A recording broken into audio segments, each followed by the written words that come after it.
Hello, this segment we're going to do a deeper dive into potentially a sticky topic. We're going to talk about adhesive mats.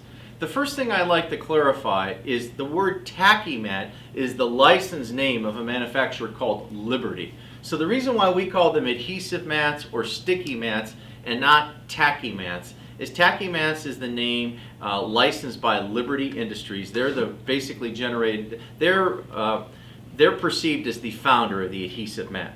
The purpose of the mat is to minimize what we would call is the foot-borne contamination. Foot-borne meaning it's on the bottom of your feet. So this is contamination that comes from the bottom of your feet, from carts and other sources.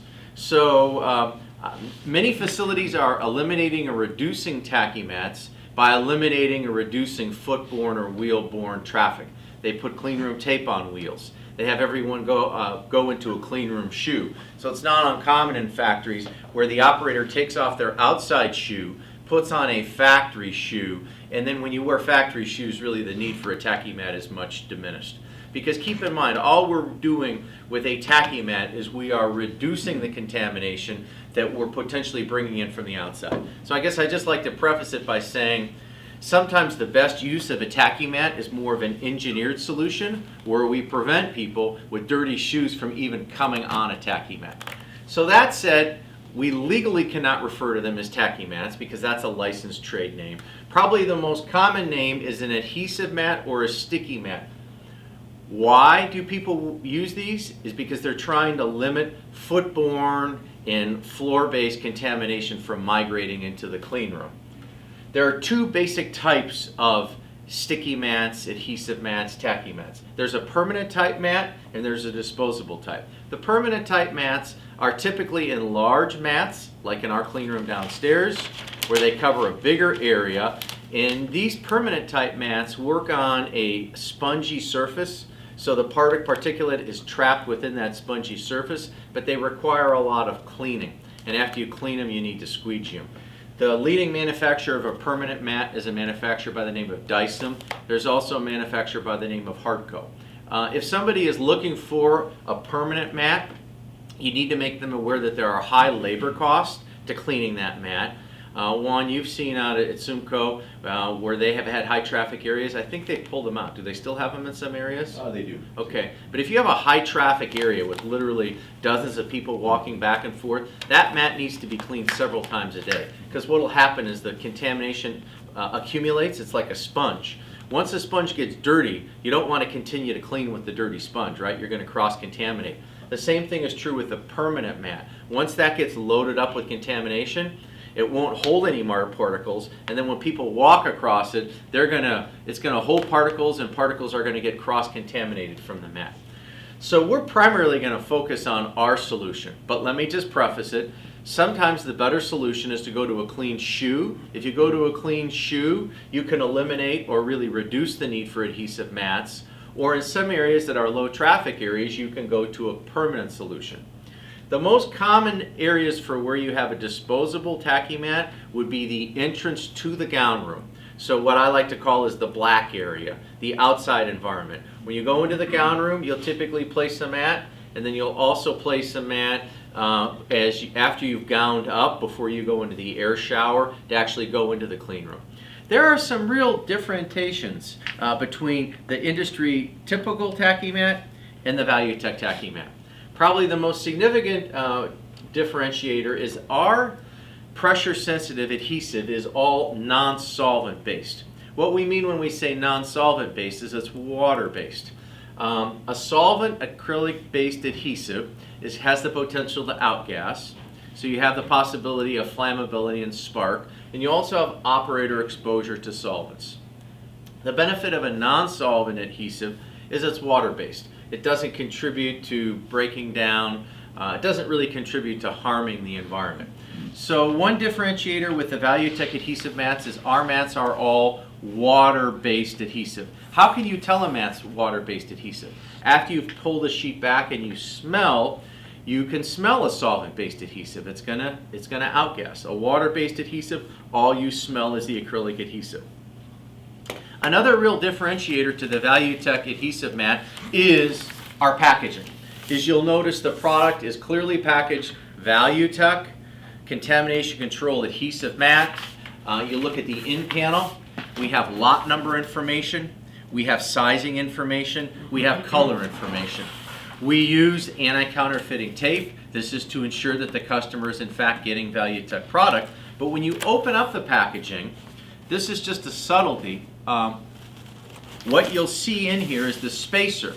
The reason for the spacer is because when the end tabs come up, they make the end of the carton box thicker.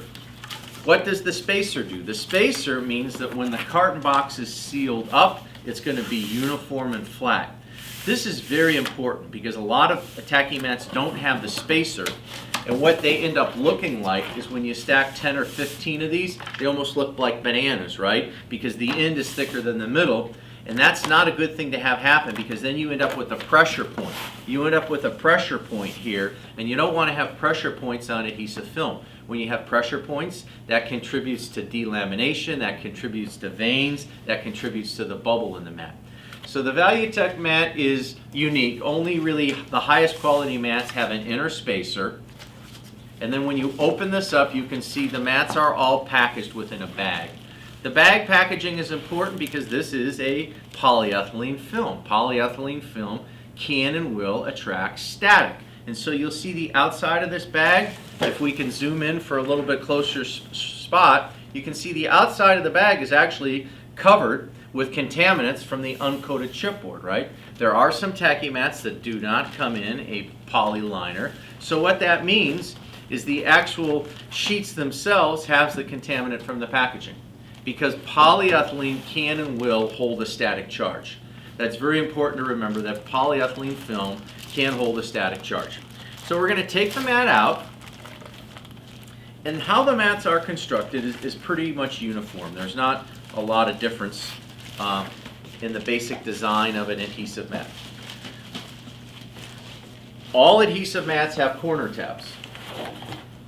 And if we look at the corner tab, we can see that the corner tab is numbered.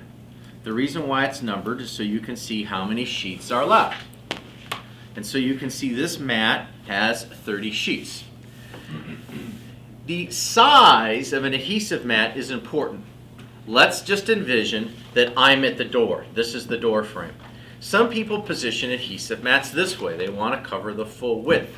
We don't recommend that as a best practice because what will happen is an operator will hit 1 foot, 2 feet, 3 feet. And as you can see in this illustration, only 1 foot even hit the mat. The other mat, maybe a section of it will hit the mat. So it's important that the tacky mat is situated at the doorway, long way, right? This is important. That's why we recommend 18 by 36 is the smallest mat, but the caution to the client is if the door frame is 3.5 feet wide, you can potentially have people that will just walk along the side, right? And they can get in that way. But the reason why you want to position the mat this way is with an 18-36-inch mat, you'll get 1 foot, 2 foot, 3 foot. Best practices dictate for a more critical clean room, a nano environment, that you go with a larger mat because a larger mat is going to ensure that the operator gets more footprints. Let's talk a little bit about color. Best practices recommend that the white color mat be used in a nano or your most critical environment because I'll illustrate. Let me just pull off the top sheet. And the bottom sheet, when you place the mat, you remove the bottom sheet just a little bit at a time, and then how you place the mat, Juan, if you can hold the back of it up just a little bit. How you place this mat is you would position it down a little bit, and then pull back and position it down a little bit. It's very important that when you place the mat, you just don't try to put it down. You're going to capture bubbles. So you pull back the releasing sheet underneath, and you push down. And when you push down, you push all the bubbles out of the mat. It's also very, very important that the surface be smooth as glass. Any particle contamination left on the mat floor underneath the mat is going to contribute to the mat delaminating, to particles being trapped, to the sheet coming up. Sometimes when a lot of adhesive is left behind, you're stuck with the challenge that you literally can't get the mat up, because what's happened is all the foot-borne pressure with the fresh adhesive mixes with the old adhesive, and you end up with too much adhesive power, and literally you have to scrape that sheet up. So the recommended practice for floor prep is a lot like painting. Painting an old house. The old rule, 80-20 rule, 80% of your time should be spent on preparation, just 20% painting. The same is really true with putting down a tacky mat. It's like painting an old house. 80% of the effort should go into completely cleaning the surface. So that means when you remove the old mat, you use an aggressive solvent with the scraper to ensure that you have a level surface. Some people have floors that don't allow that. That's why we offer frames, tacky mat frames, that give you a really uniform surface. 99.9% of the complaints that we have about, oh, the mats don't stick, the mats are too sticky, the mats come up, we can't get the mats up, are a function of the surface prep. Either the floor is not uniform, there's adhesive left on the floor, or when the mat was put down, the installers didn't take time to really compress all the air pockets out. The reason why we can't put more adhesive on the mat, some people say, oh, well, we need a mat to be stickier. If you put more adhesive on the mat, then operators' feet will stick. Okay, so let me just illustrate, taking off the top sheet. And I want to do this in a way that's actually the recommended practice. And the recommended practice is not to pull the sheet back. Let me just show you. This is not the recommended practice. Because what you've just done is we've just released static, and we've generated a static charge. When you create surface tension between two plastic substrates, you can create a tribo event, which you do not want to do, because you're going to create static, and you do not want to have a tacky mat that has that's basically what we would call a hot or a charged material. There's no way for this to ground, so it's going to attract particles to it. So the proper way to remove a top sheet is to, it's a little bit hard because this mat isn't stuck to the floor, but the proper way to do it is to roll it up, on itself. And in so doing, we capture all the contamination.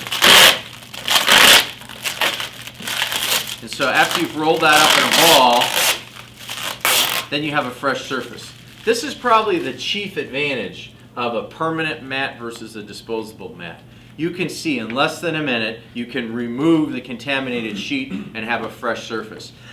To clean a permanent mat, this can take 30 minutes up to an hour, because you have to scrub it, you have to squeegee it, you have to air dry it. So let me illustrate what it looks like. So the first foot should hit here, and you can see contamination, then here, and then here. And even in this illustration, you can see how by the time we get to the second footprint from the first, how much less particles there are. But keep in mind that shoe covers are not a perfect science, or that the tacky mats aren't a perfect science, because you're only making contact with the pressure point of the shoe. Let me just illustrate. So you can see the width of the shoe is actually wider. What I'm trying to illustrate here is, let's just diagram it so you can see.